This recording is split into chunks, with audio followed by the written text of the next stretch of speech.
بسم اللہ الرحمن الرحیم۔ آپ کو پتہ ہے کہ اس وقت ایک بہت بڑا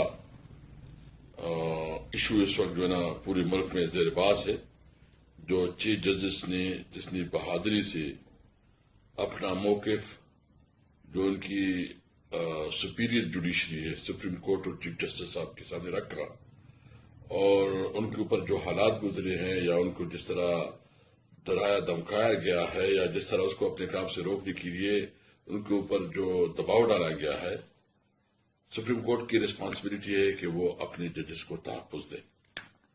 لیکن مجھے افسوس اس بات پہ ہے کہ جو اس کے ذمہ دار ہے، جس نے یہ سب کچھ کیا ہے، یعنی آج سے 13 مہینے پہلے کس کی حکومت تھی؟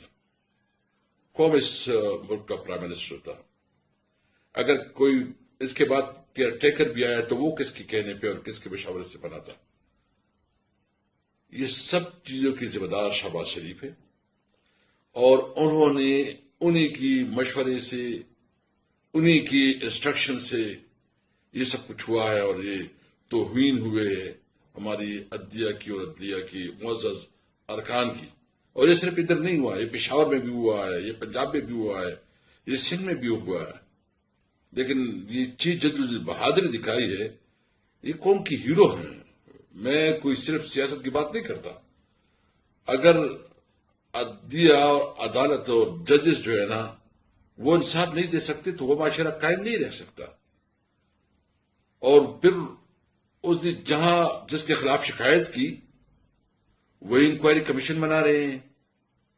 چیف جسٹس صاحب مہربانی کرے، آپ کو اگر کسی سے گلہ ہے یا ہم سے کوئی آپ کو شکایت ہے تو بے شک آپ کی شکایت اور گلہ اپنی جگہ، لیکن میں سمجھتا ہوں اس وقت یہ آپ کی اپنی ادارے کی عزت جو ہے نا وہ داؤ پہ لگی ہوئی ہے۔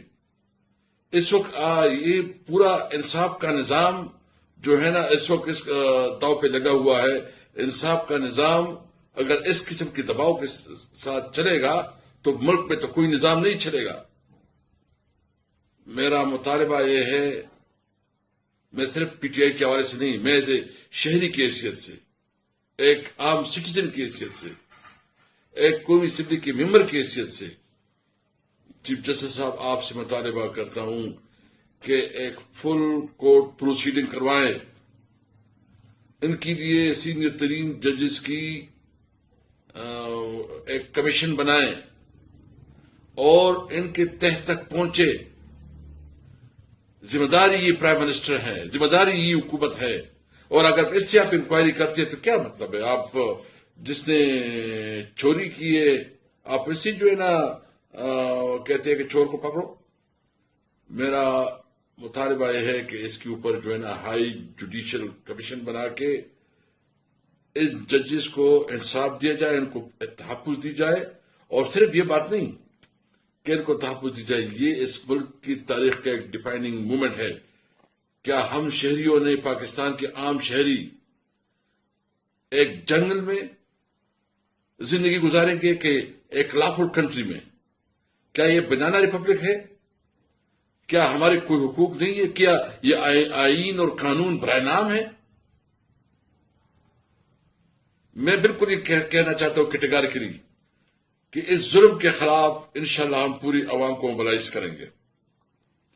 میں امین صاحب سے بھی ریکویسٹ کروں گا، آپ تو میٹنگ کر رہے ہیں، ان کے ساتھ ملاقات آپ کی ہو رہی ہے، ہم نے بھی آپ کا سپورٹ کیا کہ چلو اپنی صوبے کے لیے کریں، لیکن آپ کے ساتھی کیا کر رہے ہیں؟ آپ کو تو ابھی تک ایک آفیسر بھی نہیں دے رہے ہیں، ابھی تک آپ کی جتنی ڈیمانڈز ہیں کوئی 1 روپیہ پیمنٹ آپ کو نہیں کر رہے ہیں۔ انہوں نے تو آپ کو ہر صورت میں ناکام بنانا ہے۔ میرا تو مشورہ ہے آپ سے، بلکہ مطالبہ بھی ہے کہ ان کے ساتھ انگیجمنٹ ختم کریں۔ یہ مفاہمت نہیں سمجھتے، مزاحمت کا وقت ہے۔ ہم نے آئین اور قانون کے لیے اور آئین کی سپریمیسی کے لیے ابھی نکلنا ہوگا۔ میں اپنے تمام لائر برادری سے، میں سول سوسائٹی سے، میں میڈیا سے، میں تمام جتنے بھی اسٹوڈنٹس ہیں، کسان ہیں، سب سے ریکویسٹ کروں گا، آپ کی حقوق کا سوال ہے، پاکستانی قوم کی حقوق کا سوال ہے کہ آیا پاکستانی نے ایک بنانا ریپبلک میں زندگی گزارنی ہے یا اس ملک میں جہاں آئین اور قانون کی حکمرانی ہوگی. یہ ملک اس طرح نہیں چلے گا. یہ ملک آئین اور قانون کے مطابق چلے گا. انشاءاللہ ہم ایک بہت بڑی تحریک لانچ کر رہے ہیں اور ہم کسی بھی صورت میں اپنے حقوق سے واپس نہیں ہوں گے. ہم چاہتے ہیں کہ اس ملک میں آئین کی بالادستی ہو. ہم چاہتے ہیں کہ اس ملک میں قانون کی حکمرانی ہو. ہم چاہتے ہیں کہ اس ملک میں پارلیمنٹ امپاور ہو.